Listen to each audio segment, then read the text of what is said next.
All right, so the next thing that we're going to do is we're going to discuss pages in depth because you will be working with pages.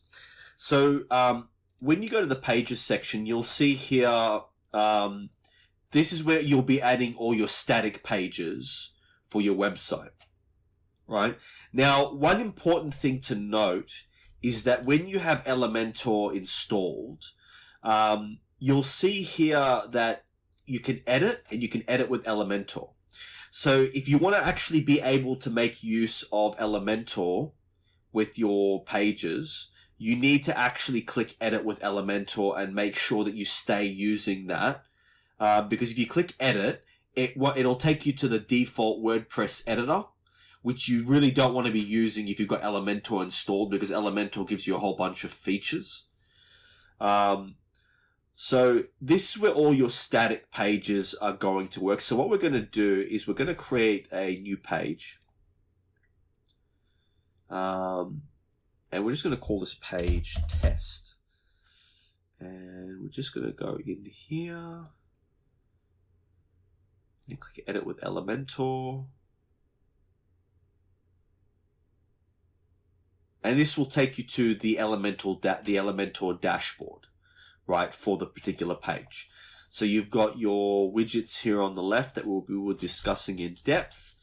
But yeah, so this is basically, how you use pages, right? So any static pages that you are going to be creating, you'll use them in there, and they'll tell you, like, if it says Elementor next to the name, that means that it's an Elementor page. Now, another important thing is if you click on, say, quick edit for a page, you can also do this from within Elementor, but if you click on quick edit for a page, you can see that the status here is a draft.